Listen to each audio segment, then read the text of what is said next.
Okay. Good evening. My name is Nancy Goldberg, and I am the chair of the leadership team of the League of Women Voters of Highland Park and Highwood. Both the leagues of Highland Park, Highwood, and Lake Forest, Lake Bluff area are co-sponsoring tonight's event, Behind the Curtain in Springfield. On behalf of our leagues, we welcome everyone to this evening's virtual meeting. Tonight's moderator of this program is Carol Russ, president of the Lake Forest Lake Bluff Area League. Here is Carol to introduce the program. You will be muted during the program.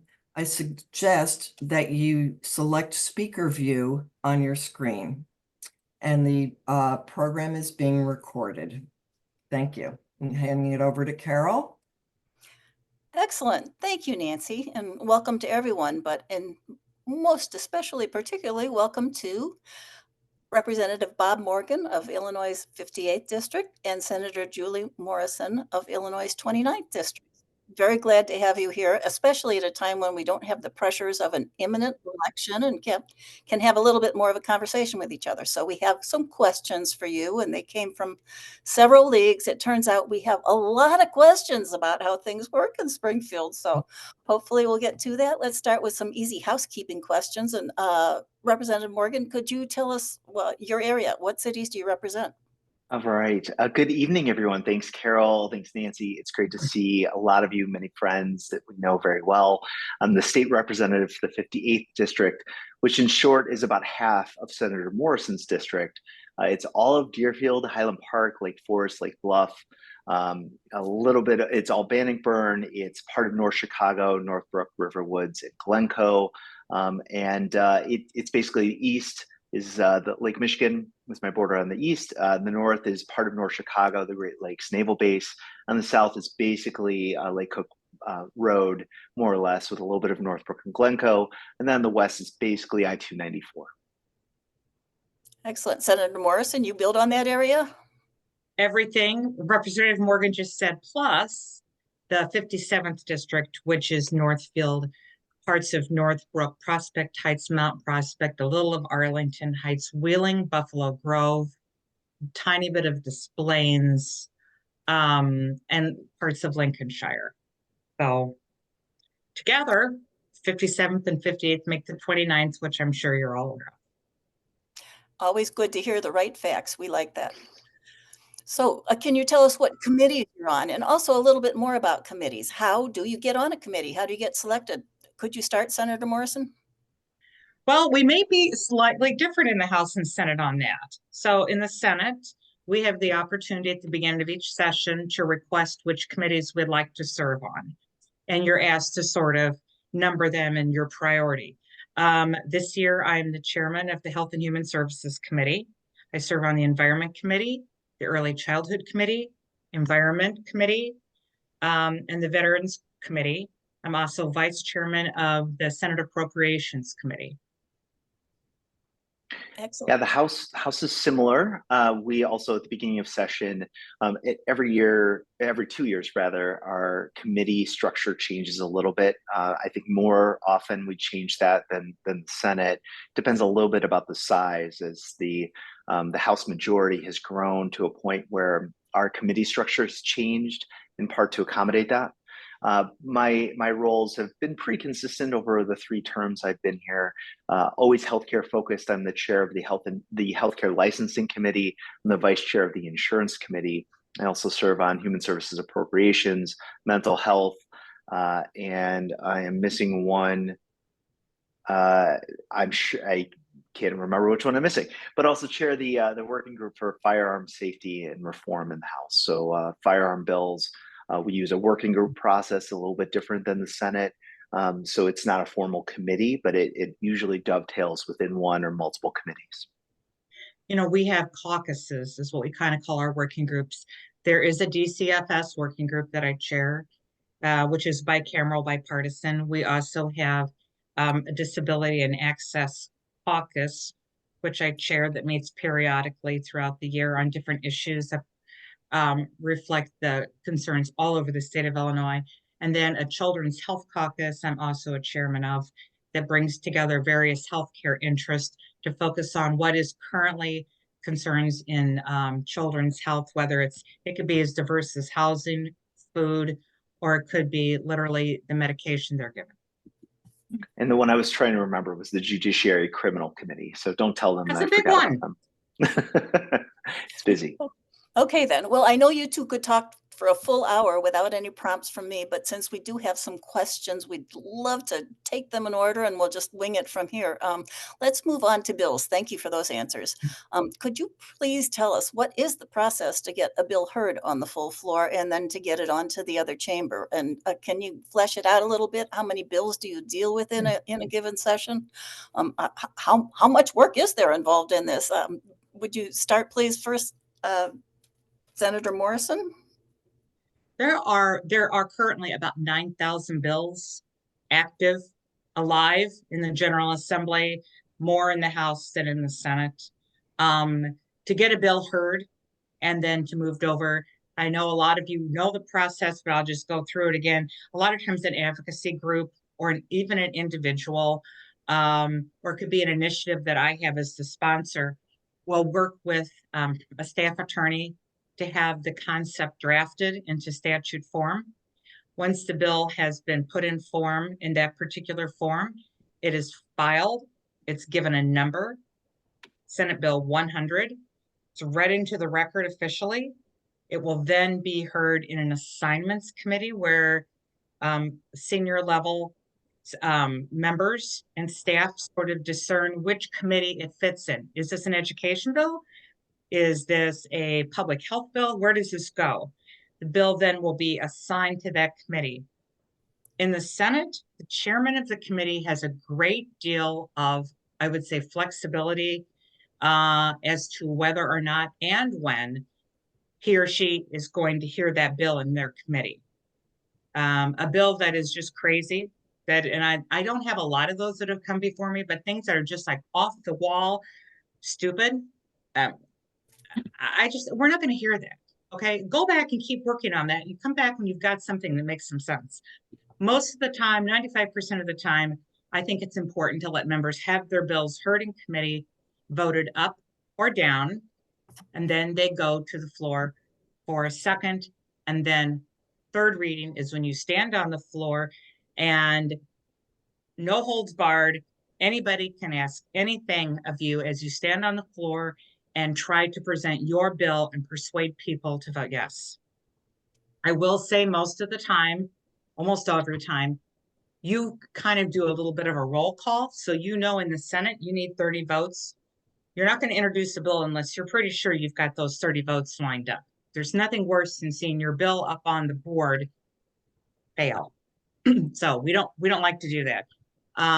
Once that bill has passed, and a lot of times, remember, amendments have happened between the time it's been introduced and the time it's now on third reading for a final vote. This bill has been really crafted, meshed with other ideas. And by the time we send it over to the House, we think it's in good shape. And then Representative Morgan and his team and his colleagues then take that bill and it will go through the exact same process.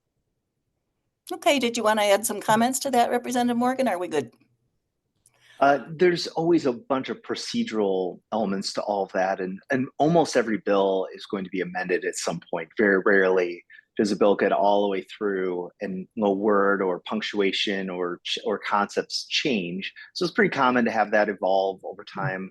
The bills that pass sometimes are fully baked is the language we use in one chamber, and then it goes very quickly through the other. Sometimes a favorite phrase in the House is we'll fix it in the Senate, where the House will pass something that is sometimes close to perfect, sometimes very far from perfect, and we'll send it to our friends in the Senate to keep working on where it may not make it through, or it may come back an entirely different bill. So there's a lot of back and forth there, and as Julie noted, with 9,000 bills, there's anything can happen. No bill ever dies in Springfield is another adage, where even though it might not pass this session, could pass in future sessions. So it always keeps us on the toes. The process is always different for every single bill, And I just speaking for myself, I know I learn something new about the process every year, that I think I understand everything. And then there's something new procedurally that I have to adjust for. And there's always concurrence. When I will amend a House bill in the Senate, it has to always go back to the House for concurrence that they agree with that amendment. Okay, well, let's go back to committee a little bit for those nuts and bolts then. Does the Rules Committee have a big influence on the success of a bill? What do they do? And is this where shell bills happen, which I also hope you'll explain because they sound kind of hokey, but they apparently have a very good use. Yeah, well, and Julie teed it up with the Assignments Committee in the House. We call it the Rules Committee. Identical processes in the sense that it's leadership driven. Members, both it's bipartisan committee. So when Rules meets or Assignments meets, the presumption is that some back room, but the truth is a public meeting. When we meet for Rules, we meet right behind the House chambers, and it's in just a side room, and the door's open. And so people will just walk by and they'll say, "Hey, Bob," and I'm in the middle of a meeting that is being recorded for future use. And so it's a public meeting.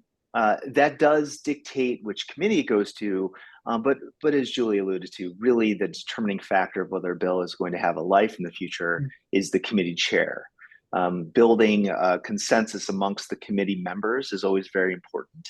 But just because that works, and let's say you have the majority of the committee who supports it, if the committee chair doesn't like it, doesn't feel like this bill is a good idea, feels like it's going to create too much controversy in his or her committee, that's going to be a major obstacle. And so of the 9,000 bills, the vast majority do not make it out of committee. And as you go out of the committee and then out of the floor and then to the other chamber, you slowly whittle down that number until, and of course, we're in the second year of the 2-year General Assembly, of the 103rd General Assembly. I believe I'm guessing, I think maybe 500 bills passed last session, Julie. Could have been Something like less that, than that. yeah. Something like that. So, yeah. So Wow. it just gives you a sense of scale. It does. And a shell bill, what is that? How does that occur? Why does it occur? So what will happen is both leaders, Senate President and Speaker, have a variety of shell bills. The House and Senate might handle this a little bit differently, but the concept is the same. The process will play out over time. There are a variety of things that can happen. Most often, it's an idea or a concept that isn't fully ripened by the time the deadlines happen. As an example, we have in healthcare licensing, we have long delays in healthcare licensing in Illinois. There are a number of efforts that we have undertaken to fix all of that, but that's taken time to get right and to make sure it's going to make a meaningful difference. The conclusion of that didn't fit within the timeframes of our deadlines that all bills are supposed to follow, but this was such a crisis that we took a speaker's shell bill and took the language that was agreed upon. It was a bipartisan bill, and in concert with the executive branch and the Department of IDFPR, and it was passed out of both the House and Senate in veto session. So we used a shell bill that was introduced after our deadlines. Excuse me, sorry about that. And it ended up getting passed. So we use shell bills for a variety of purposes. In the House, you have to ask leadership's permission to use a speaker bill. So just because you didn't have support from your colleagues and you try and end run around it by using the speaker, it's not going to work. A shell bill is a blank check. It's on third reading. In the Senate, if I ask for a shell bill for whatever reason, and I can convince the president this is important enough to use one of his shell bills, it's a bill that is already on third reading. So you bypass a lot of the dates and a lot of the procedural deadlines that most other bills have. So the other thing I want to mention to you, though, is there's subcommittees. There will be, in the Senate anyway, there will be maybe 100 bills filed on artificial intelligence this year. Maybe not quite that many. Topics that are new, topics that are varied in terms of the direction they're going. So rather than try to take them one at a time, they will be kind of clumped together in a subcommittee, usually in the executive committee, where they will be wrestled with, and that will happen in the next 3 weeks. The senior leadership will look at that and the president will look at that and say, what are we ready to really start to, how can we craft this into a meaningful omnibus bill, for example, on AI? We have a subcommittee on voting, new voting procedures, new voting law. We have a subcommittee on firearms. So some of those big topics, a lot of bills will end up kind of like stored or shelved in those subcommittees and not acted on immediately. Okay.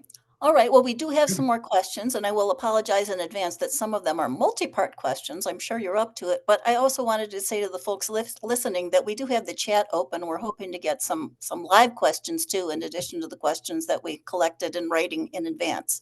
So if you'd like to post your questions in the chat, we'll try and get to those. Candace will be reviewing them, and any other media you might choose to contact her with. Sorry, Candace.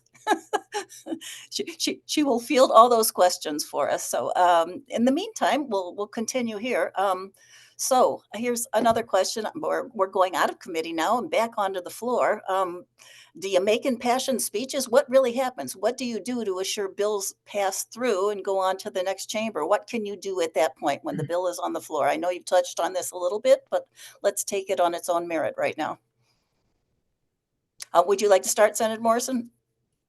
I think making impassioned speeches are fun, and getting those sound bites out that you've practiced and worked on in committee they make you feel good as a sponsor.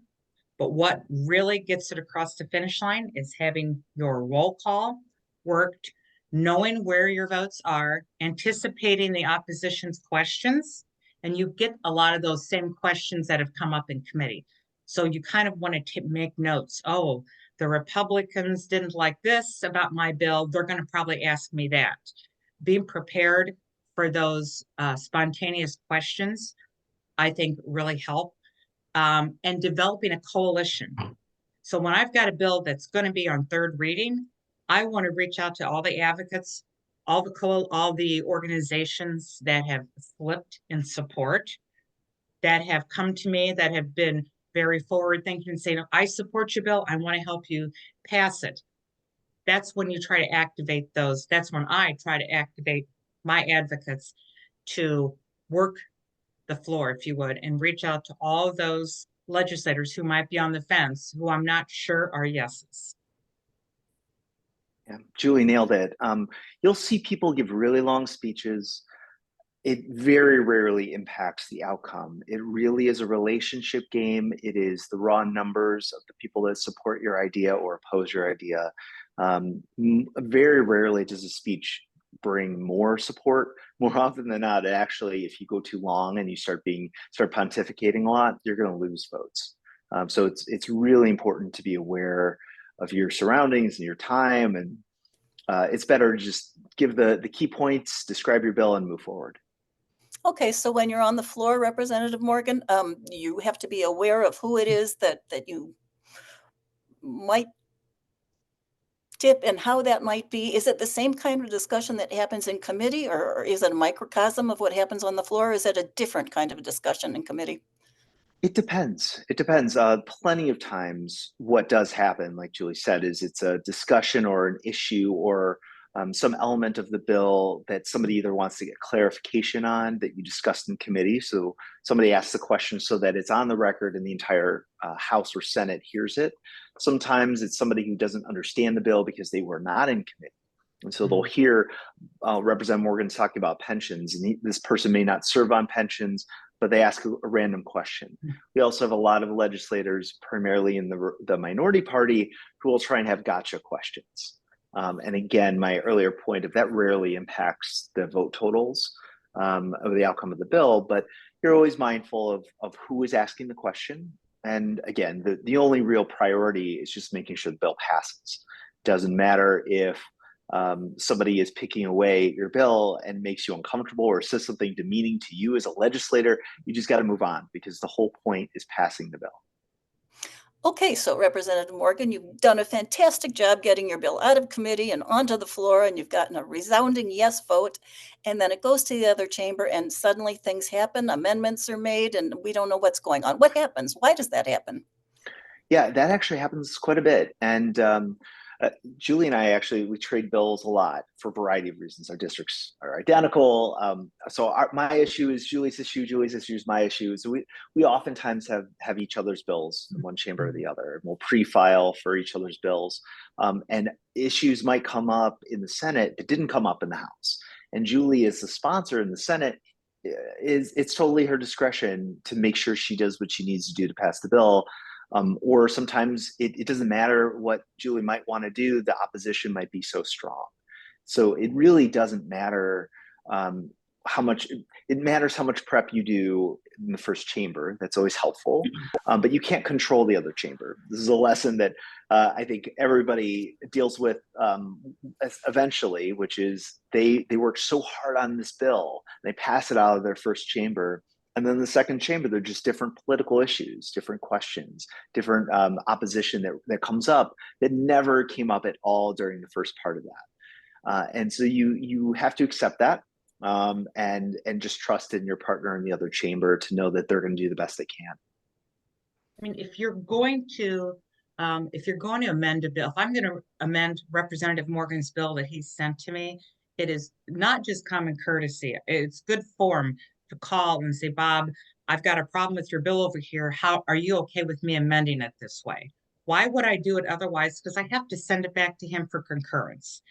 That usually happens, I would say most of the time. The sponsors in the House and Senate kind of work together to develop the pathway. The Senate can pass the bill over to the House, and there's no reason, it may never get out of rules. A bill that passed unanimously in the Senate could sit in the Rules Committee and never even be assigned to a committee.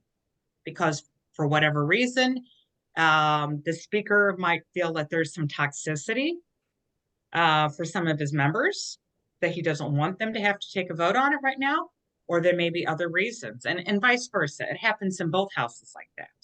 And that's frustrating because they work really hard to get a bill in great shape, to send it over, and then it sits on a shelf. Mm-hmm. Okay, that sounds more than frustrating when there's this way. I think that was a kind and gentle word for that after so many hours have gone into it. So you two seem to be of like mind on a lot of subjects, though. You must find that often you are not of like mind with a bill's rewriting, I'm sure. Is that the biggest challenge that you face in passing bills? Carol, you mean when the other chamber amends the bill? Well, I would think you get amendments that are hard to reconcile, so I'm fishing here. Well, I mean, it depends. It's usually, I mean, there's always a reason, right? So Julie and I are always managing things over the next month and a half. We're going to be very busy in our respective chambers. I won't be sitting in committee with Julie, and Julie won't be sitting in committee with me to know what committee questions came up. That maybe Julie passed a bill unanimously out of her chamber, it gets to me, I bring it to committee, and I start running into serious opposition from the majority party, from Democrats. And I say, oh, I gotta deal with this, or this whole bill is gonna die.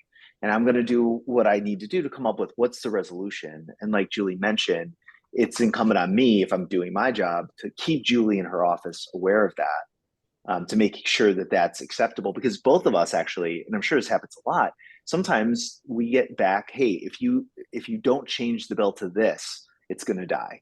And sometimes you just make the decision, it's just not worth it. That it is so undermining the premise of the bill that you have to just let it go. Well, and sometimes too, a bill will be sent over that it seems fairly innocuous, and the other house will decide, we're going to use this as a vehicle.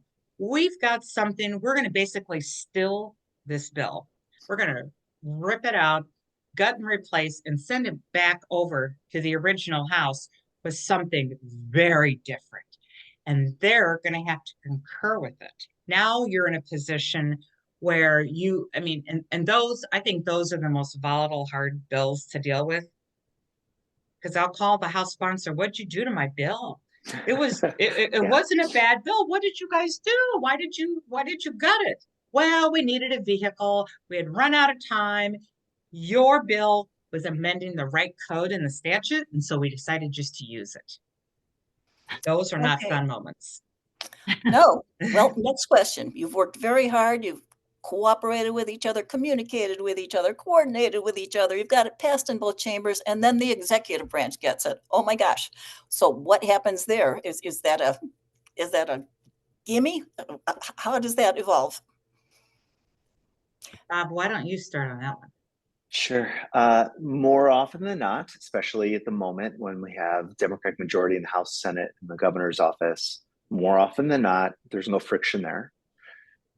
There are absolutely times where that's not the case. And there have been in the time that we've had supermajority Democrat in the House and Senate, and the Democratic governor, where the governor's office or state agency believes one bill or one issue to be so just troubling and offensive to them or existentially problematic that they are willing to and actually threaten to, and sometimes in fact do, veto. So usually, again, if things are going well, you at least know ahead of time that there might be issues. So there are definitely bills that I've encountered, sometimes when I was a sponsor, where I knew the governor's office or an agency had an issue with it, with the warning that if I pass it, it may be vetoed or mandatorily vetoed. And you have to calculate those risks. The worst problem, if it's not working well, is when the governor's office does one of two things: either vetoes it and doesn't tell anyone, or gets involved in the other chamber, which definitely happens, and then starts to tinker with the bill. So we just talked about when the House and Senate has an issue. But if Julie passes a perfect bill and it comes to the House, all of a sudden the governor's office says, Representative Morgan, we have major issues with this bill, but never told Julie. Mhm. Right? That actually happens too. Oh yeah, that does happen. Most times in my experience, the Department of Public Health, the Department of Revenue, all the state departments have legislative liaisons that are assigned to look at all the bills that affect their department. And I think during the Pritzker administration, anyway, they're pretty they come to you and they say, hey, we got a problem with your bill. And sometimes they're willing to work with you and sometimes they aren't. And that's like Representative Morgan said, then you have to kind of decide, are you going to buck the system? Sometimes you need to, because it needs to be done. Change is hard for agencies. You got to remember it's bureaucrats, right? So making them do something different is not always their first choice. Okay, well, thank you. Switching gears just a little bit, we spent a lot of time on bills, but here's a question now that we're talking about the executive branch, and I'm just going to read it as it was given to me. Do lobbyists influence the executive branch? Yes. Okay. I know you're the legislative branch, but yes, we're asking a somewhat volatile question. Or could you flesh that out a little bit, Representative Morgan? So some of you may know I worked for former Governor Pat Quinn. And so I was in the governor's office to see firsthand the ways that lobbyists impact and also can be very detrimental in the relationships, problematic relationships, to influence policy. Similarly, under Governor Rauner, we saw a really toxic relationship, frankly, of the executive branch with the legislature, but also with lobbyists in the community, and it was very difficult without a budget for 3.5 years. So we've seen a couple examples. The Pritzker administration is also unique. I think that, would I say this kindly? I think that they very proudly, as an executive branch, try to present themselves as being without influence of lobbyists. In other words, I think the Pritzker administration, particularly the governor's office, really wants to convey that no lobbyist has any influence on them whatsoever because the governor was self-funded. And I think that Governor Rauner also had some of that as well. I think that there's still relationships, and more than the relationships, there are policy objectives. And sometimes the executive branch, whether it's the governor's office or an agency, acknowledges that there's something that they don't know very well and they can learn. More often than not, I think the executive branch, and again, as a former executive branch person, I say this, I think believes that they know what's best for the public, for the state, and that tension is really always there. Well, we do expect leadership from all of you, and if you are the leader of the state, I guess you might think you're entitled to an opinion. Senator Morrison, how would you answer that very same question, which I'm going to read word for word? Do lobbyists influence the executive branch? Oh, I think of course they do. Lobbyists have I think a heavy hand, too heavy of a hand in Springfield. But they do come with information and expertise that you don't get anywhere else. So someone who refuses to meet with lobbyists is shorting themselves by not hearing both sides and getting all the information that you can get. But I think it's obvious. I mean, we're all influenced to some degree, either by influence or information that the lobbyists bring us. Well, and also I would just add, Carol, to the point, I know all of us think of lobbyists as just a paid gun for corporate interests, but there are plenty of, as we call them in Springfield, do-gooder lobbyists. Sierra Club has a lobbyist, and those that are committed to public walkways and those that are committed to good government, they're lobbyists of all types. But Julie's point is really important because they provide information. Doesn't mean we always take it at face value. Sometimes everyone's throwing information at you, but the whole point of our role is to be as knowledgeable as we can, and we can't possibly understand every issue. We don't come into this job with all that background, so we are always looking for more information. And the hard part is just knowing when is that information really biased, right? And every industry will, even the good do-gooders will present information in a way that achieves their goals. Great. Okay, well, I think you've anticipated our next question, which has like 10 parts to it, but let's go to that particular part, which is about lobbyists. It says, what influences your vote? Is it lobbyists, including the not-for-profit interest groups, which can have their own lobbyists, any kind of interest group? The not-for-profit sector certainly sometimes has paid and unpaid lobbyists that want your time and want your vote. And as a follow-up question to that, do coalitions have more influence too? Who influences you is the root of this question, I think. We agree that lobbyists do good research and other groups too, but who influences you? Who influences me, whether they are a lobbyist or an advocate or a coalition, I always look for who is in my district. You can have very, very strong, for example, energy coalitions built, but they could be representing the gas and coal industry. They could be representing Exelon. They could be interests that I can't find anybody from my district who is part of these coalitions or who is supporting this. That makes a big difference. And I know Representative Moore, we talk about this a lot, that we are not like the governor. We're answerable to the 200, I've got 250,000 people that I represent. Bob's got half that. We are answerable to those particular people. The governor has the whole state, but we have a very discerned group of people that I feel like I have to answer to. And so those are the people that influence my vote. And that's why I think we are always, I know you probably get tired of hearing it and you probably think we're just parroting each other, but we need to hear from you. Those are the voices that influence our votes. It's not, the Sierra Club is great, but if there's no members from my district who are in the Sierra Club, they don't have that much value to me anymore. Representative Morgan, I see you nodding. I agree with all that. I also think there are times and issues where it might be incredibly important regionally in a particular region of the state, and it might have significant benefit, but it might actually harm our district, right? So anything from, we have a lot of pharmaceutical companies and manufacturers in our district. They create a lot of jobs. They provide a lot for our community and our district. We have different education issues in the north suburbs, for instance, than in the south suburbs. So when you start talking about property tax fixes, more often than not, it's not a one size fits all, and it gets complicated very quickly. The small businesses in our district are simply different than the small businesses in Southern Illinois.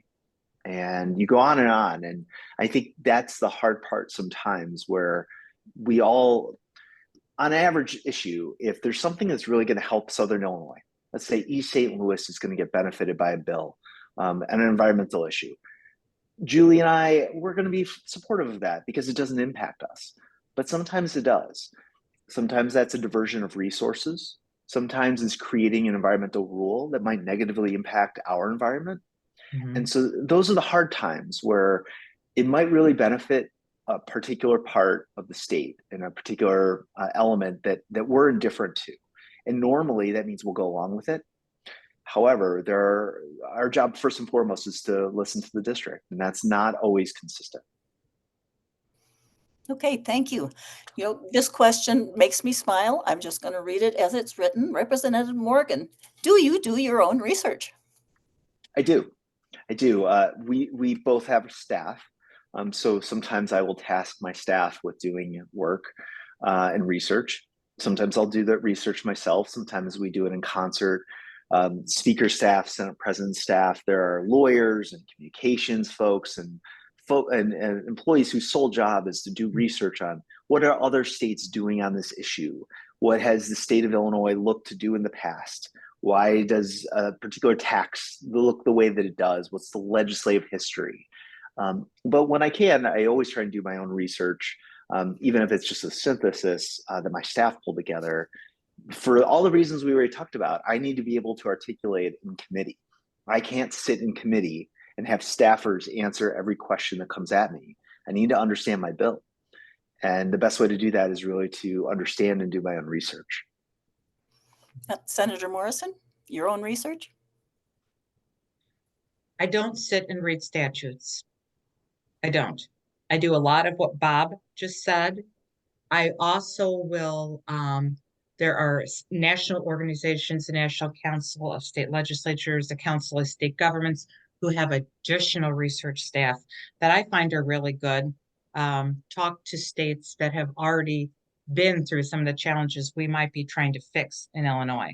So I don't sit and read the statutes, but I do outside research. The best research, though, I'll give you a good example is I'm trying to work with police chiefs on a particular bill. There's nothing better than talking to the actual chief, to talking to people who are actually going to be implementing the program. What do you do now, and how will this bill change it? To me, that's research too. No, Okay. and that, I just want to second that. That's a really important point. You might assume that we're just contacting lawyers and asking lawyers what they think. But if you don't talk to the people that are being impacted, 9 times out of 10, you're going to either, the law might intend to do something, but have a very different impact in reality. So that's a really important point. Okay, excellent. Well, we've talked about the big groups, the coalitions, the lobbyists. Certainly law enforcement represents a particular point of view when you're working in their area. But what about the individuals? How much do the voter emails, the voter text, those individual communications count? And how do they matter? Do they matter especially at a particular time? How do they influence you? I've had residents come to me with very specific problems that have ended up becoming law, that have been introduced as bills, worked through all this process, and have become law because they've identified either something they have professionally in the profession they practice been a problem, or an experience they've had maybe with their family, with the education system, with a child, they've had an experience that they can share with you. And that, to me, those are some of the best. Those are the best emails. Those are the best contacts that I get. So when I say to people, I get my best bills from people in the district. That's absolutely the truth, because we have a really well-educated, really engaged constituency. Bob and I are really lucky in that regard. We have people who are experts in all areas, but also who are, who get their news from multiple sources and who aren't shy about calling their legislators and saying, this is a problem and it needs to be fixed, and here's maybe how you could do it. Couldn't have said it better. All right, we'll leave it there then. What about individual outreach efforts? If I write you an email about my concern, my issue, and I list my several affiliations. Is that a good thing to do? Do I count 3 times as much? How do you feel about that? I mean, like we said before, the most important thing is letting us know that you live in the district, right? It doesn't mean that we ignore it if somebody calls or reaches out and they need help in a different district. Usually that just means our offices will probably direct them to their own state rep or senator, unless it's something specialized, maybe in our committees that we respectively need to do. But usually we'll refer them back to their own legislator. So seeing that you live in the district and asking for help or telling us your opinion, I mean, honestly, that's what matters most to me. If somebody says, you know, I used to be the chief of staff in the White House, but I live in Highland Park. It's not the first part that's going to catch my attention. It's really going to be the second part. And I hope you know that we're not just telling you that. Like, it really is what matters to us. So Carol, are you saying that I'm a member of the Sierra Club and the Nature Conservancy, and I'm also League of Women Voters? Does it help to have all those? Yep. Do you like my pedigree? I don't think it hurts. I really don't. I think it tells me that you do more, that you have a wider range of expertise or a wider range of knowledge. By the more organizations you list, it tells me that. Okay, great. Well, switching gears just a tiny little bit, we're still talking about how your vote is influenced. Can you talk to us about witness slips, when they're effective and what they mean to you? Go ahead, Julie. So witness slips I only see witness slips when I'm in a committee. And this may be different in the House, but when we sit down to committee and we are serving on that committee, our screen of information will tell us witness slips that were filed in support, in opposition, and just like present, not really, just not for or against. There is a huge number. If there's 700 witness slips in support of something, I would bet you most of the time there will be 400 or 500. I mean, you'll see sort of a competition of numbers. The advocates and the opposition will leverage all their communication to try to bring out their support in those numbers. I think there is value. To answer your question a long way, is I think there is value in those numbers, especially if it's something I'm not an expert in or I don't have a lot of background in. But if I see that there are 300 people in support, I will look and see, are they individual people? Where are they from? That gives me some background information. And then Okay, some organizations, in some organizations, I know that I'm probably not going to agree with. There are a couple that are just on the other side of reality. And when they file a witness slip, that is also kind of a red flag. Okay, I apologize for interrupting. No, I'm sorry. Sorry, going on. Well, I realized that I was remiss in not asking for an explanation of what witness slips are, which would help explain why they're valuable. Maybe Representative Morgan could follow up with that one. Of course. So witness slips are a vestige of a time where people used to send in a paper slip, literally physically fill out a slip indicating support or opposition or neutrality on a particular bill and send it into the Capitol or be in the Capitol and fill it out and hand it to the clerk. Now, fortunately, you can do it online. So you never have to leave your home if there's a bill that you support or oppose. And you go online, you indicate which bill that you're looking to file support or opposition to. You give your information, and then your name shows up online. It does not show where you're from, and it just indicates support or opposition. And so if you go to ilga.gov, which all legislators on a multiple times a day basis are constantly using that site. It's not particularly user-friendly, but does provide us the core information that we need about a bill, the sponsors, the co-sponsors, the history of the bill, and the witness slips. Again, once you file that witness slip, then it becomes part of the record. And more often than not, a bill is going to have 5, 10, 20 witness slips, and usually organizations. Or one or two individuals. But as Julie noted, sometimes there are heaters Back in COVID days, when we had vaccine-related bills, we got thousands and thousands in opposition, just instinctively and intrinsically opposed, regardless of what it did. As you know, both Julie and I have worked on a lot of gun legislation, and there are always hundreds, if not thousands, of opponents to that.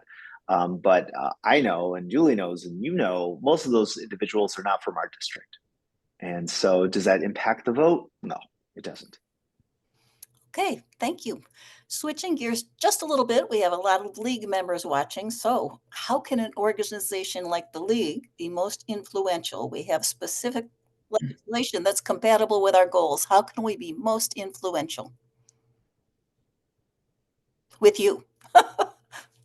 So, I mean, I think obviously the leagues in my district do a really good job of reaching out and saying, these are what the state issues are, and this is our opinion. We even have, like, periodically, I think we get together every couple years in my office, and I think you do the same thing, Bob. Several leagues will get together. I think that's one way, but another way you can be really impactful is once you've got my vote secured on a particular issue, say, Julie, where should we be also? Who's somebody we should reach out to on a particular issue? Who in the Senate do you know that's not supportive of this gun legislation or this environmental issue? Who do you know? I can tell you, Bob can tell you. Who are the people you need to target? Whether you reach out to them individually as Highland Park, Highwood League or Lake Forest League, or whether you talk to your friends who maybe are in DuPage, other leagues, kind of, I'm sure there's some kind of communication statewide that you can sort of say, we have to get Senator Holmes, who's in Aurora, to vote yes. Let's all do a concerted effort to knock off those votes we know we need. And I think a lot of times that's underutilized because we know where the votes are on a lot of issues. Okay, any follow-up comments, Representative Morgan? No, just again, I think it's mostly what you're already doing well, which is staying on top of the issues, staying on top of the particular bills that you support, making sure Julie and I know when you support what we're doing or when you want us to do better. I would say the league is at the top, if not the top, in doing that and making sure that we're aware of the priorities that you have. So I think you do that very effectively. Well, that's good to know, and thank you. Also with us tonight, we have Candace Dalrymple, who was our event coordinator for this event. She's waving to us, and she's been, in addition to putting together the questions that we just went through, she's also been monitoring the chat for us, and I'm sure we have enough minutes to take some questions. Candace, did you want to read directly from whatever you collected? Yes, I would. Thank you.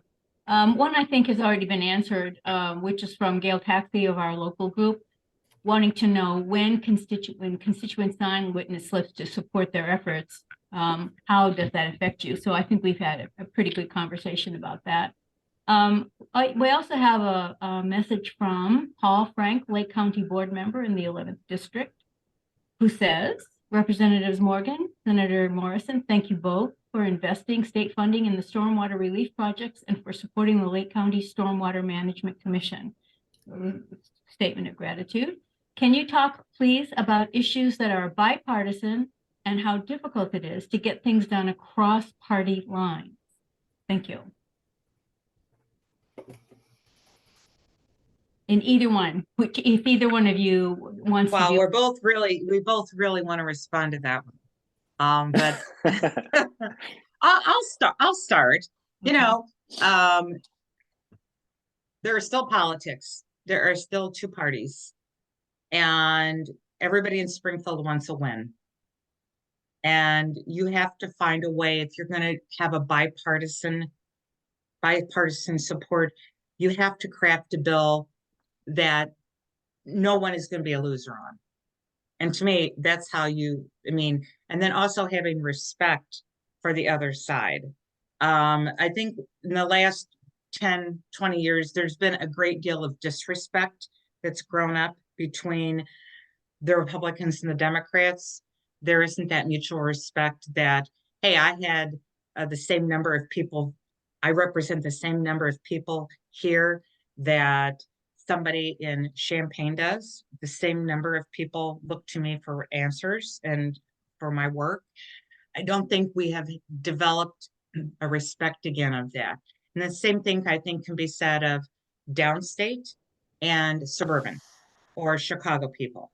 There's still a feeling that it's them versus us.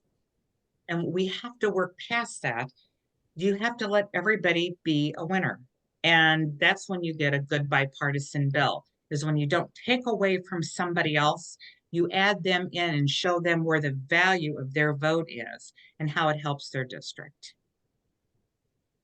Well, I think we'd be remiss if we didn't give credit to our amazing Lake County board member, Paul Frank, who's amazing. And I know Julie and I both feel very lucky to have him as our rep in the board. So thanks, Paul. I think that there's good news and bad news in the bipartisanship. I think that there's a lot more bipartisanship than you read about. Bipartisanship is usually pretty boring. It's usually when you have a unanimous bill that passes both chambers, that's agreed upon, that somebody or multiple somebodies worked really, really hard to try and fix some issue that impacts everyone. I mentioned professional licensing before. The Republican members of the Healthcare Licensing Committee had just as many members who were waiting for a RN nurse renewal license as I did in Deerfield, right? It wasn't partisan in any way, and the solution was bipartisan. And the bad news is, for a variety of reasons, Julie touched on several of them, we are kind of post politics on that, in the sense that the Republicans are a non-issue on the budget. So there's a lot of blame to be placed on that, and in some ways it doesn't particularly matter who's at fault. The reality is, since I've been there in 6 years, the Republicans in the House have never voted in support of the budget. So they're a non-issue. They're non-relevant. And if they're not relevant, they can't help shape the budget to help their community.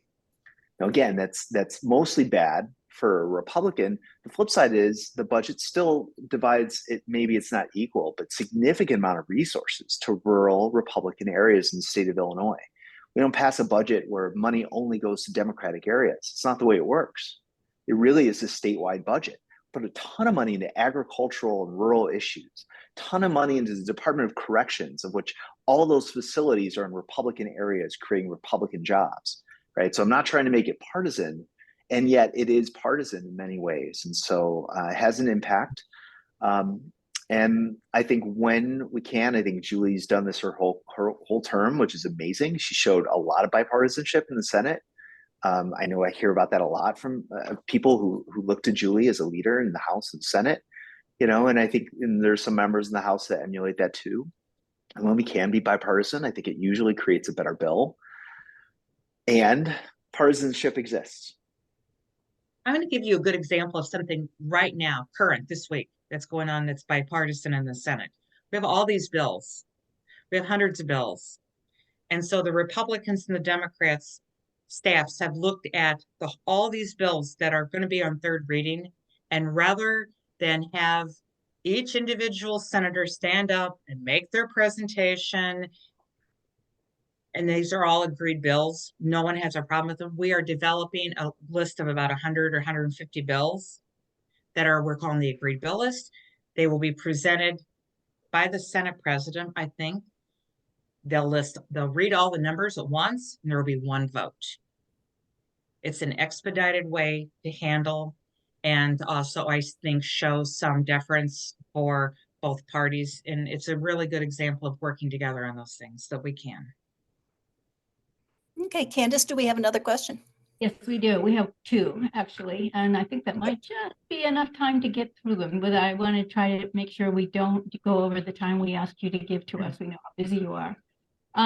This question is from Andy Peterson. What do the staff structure in the House and the Senate look like? For example, the number of staff members, the roles and responsibilities they have, career and transitory roles, and that sort of thing. Can you give us a little bit more granularity about the kinds of people that make your job work more effectively?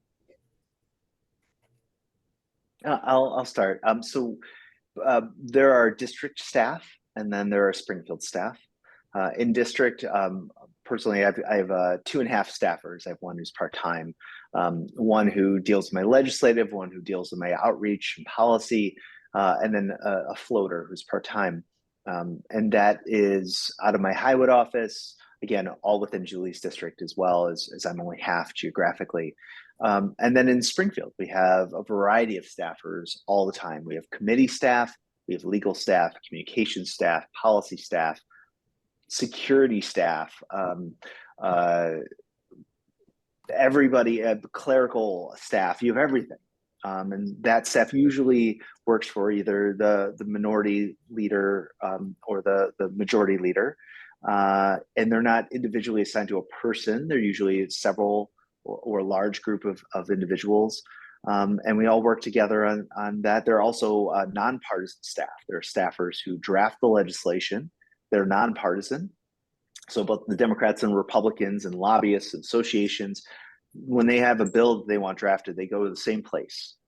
And everyone gets in the same queue, and a staffer who's nonpartisan drafts the bill. Doesn't matter what it is, whether they agree with it, doesn't matter. So there are technical lawyers that do that. There's also other staff that's budget staff that's also nonpartisan.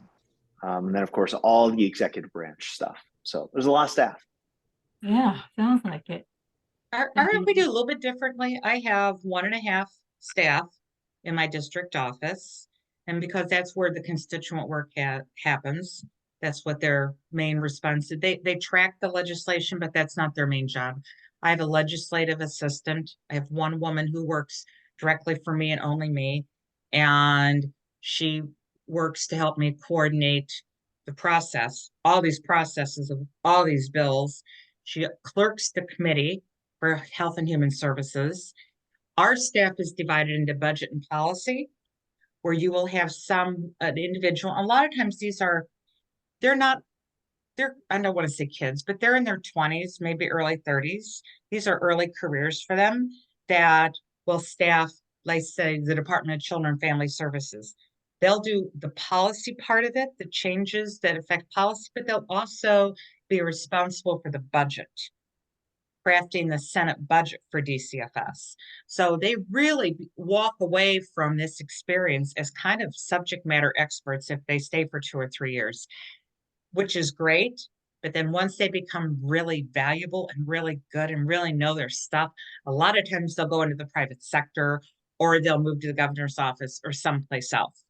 But and then we have a legal team that are separate, and they work on some of the more technical legal bills, legislation, and also deal with our ethics, the ethics that we're supposed to be following. So we have an ethics officer who we can go to at any point and say, gosh, am I doing this right? Are there any concerns? So I think, and it's nice to have that person who you can go to, because we try to follow the law, we try to follow the ethics, but yeah, so that's how we do it. Okay, great. Last question is, I hope something that just can get a quick response from you, even though I'm sure it's a bigger subject.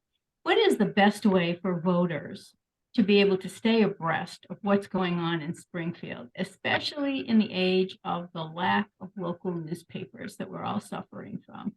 Do you have any tips or suggestions about the best ways for us? We can't read 9,000 bills any more than you can. Right. So what do we do to stay abreast of what you all are doing? Senator Morrison. I tell people that the best thing they can do is to join an organization, whether it's the League, Sierra Club, pick an organization, because usually those organizations will track and have people who are responsible for looking at legislation and staying up to date. The other thing is, just if you have a bill or a specific issue, is to call our district offices, because we can look up, our staffs can look it up and tell you within a minute or two what's going on, summarize the bill for you. And if you need more information, they can direct you. Great. It's too hard to do by yourself. It's just overwhelming. Yeah. Representative Morgan, do you have any different advice? That was exactly the advice I would have given. Okay, great. Okay, well, I think we're ready to wrap, and it's been wonderful to have you here. Want to thank you both for giving yet another evening. We know this is a very busy time in Springfield, so thank you very much. Well, we're both home tonight, and so it's been fun to not have to dash out into the rain and cold, and to have a night where we're not sitting in front of March Madness. So this has been worked out really nice, and thanks for everybody for being on the call tonight. Yeah, Oh, we're thanks, so everyone. glad. So for a few final thoughts, I want to turn the microphone over to Nancy Goldberg, President of the Highland Park-Highwood Area League. Nancy, are you with us? I am. Can you hear me? We Yes. can. Okay, I want to apologize. Xfinity, I don't know if you can do anything about that in Springfield, but we had a little bit of a outage here, so if there was interruption, I apologize. In addition to thanking both Senator Morrison and Representative Morgan and our moderator, Carol Russ, I want to also thank Candace, who made all the contacts, made sure that everybody was up to date and what was going to happen. So really thank her. And also Jeannie Kirby, who's from the Grays Lake, Round Lakes, Waukegan League, because they shared their Behind the Curtain playbook with us. And that helped us to really have such an effective evening. So thanks to them. And if I can just, a couple of things, the state has a Misdisinformation Task Force. That's the League of Women Voters of Illinois. And they're going to present another virtual program, Protecting Democracy in the Age of Social media, and AI, on Wednesday evening, April 17th. You can register for the event. You go to lwvil.org.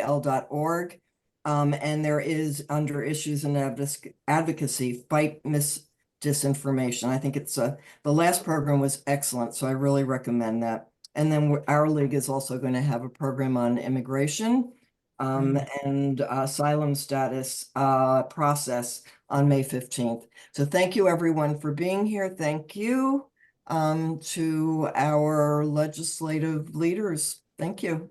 Thanks. Thanks, everyone. Thank you. Thank you. Bye. Good night. Good night.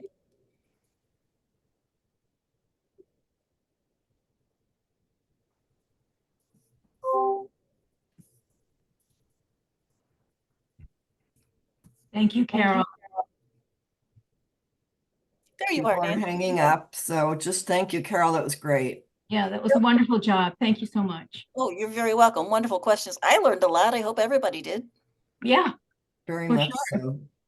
And I see Sue Wieseneck with us. Hi, Sue. I haven't seen you in years, so nice to see your face. You're muted, Sue. If you're you'd have to unmute.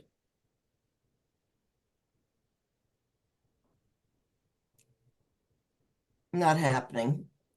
Well, we're waving to you. Okay. Was Well, could you sense the outage that I had here? Xfinity, I kept saying my bandwidth was low, so I started shutting down everything and anything that I could. no, we couldn't. It was, I mean, you sent the note to me and I was looking very carefully. I mean, I panicked because I thought, uh-oh, where's Nancy? Where's Nancy? But other than that, it was fine. Well, that's really a testimonial to Zoom then, because I initiated it and yet it still went on seamlessly, even though I lost the connection. Right. And I was That is able to good. restart it. And so I'm really glad to hear that. Yep. They All right. did push you back to the end of page 3, though, Nancy. I wasn't sure you were with us till I went looking for you. Okay. All right. And we had 31 people, 30 who stayed. And we had 45 who were registered. So people have other things that come up or they forget, even though I sent out a couple of annoying reminders. But I think that was a very nice amount of people and an excellent program. Yeah. It was a good program, and I did notice that people did not leave in the middle of it, so that's the We best did not. testament. Those who came stayed. My Absolutely. husband registered and sent in apologies. He said, will I be the world's husband if I try to watch Iowa State, LSU? I mean, this is women's basketball. League of Women Voters, am I allowed? Well, I also think there probably were some households where 2 people were watching at the same time. So we probably had more than 30. Anyway, thank you, Carol. Thank you, Candace. Oh, it Yeah. was my Rose, are pleasure. you trying to, Rose, you're muted if you want to, wait, I have to ask you to unmute. Oops. I forgot I have to ask. Yeah, you're still not unmuted.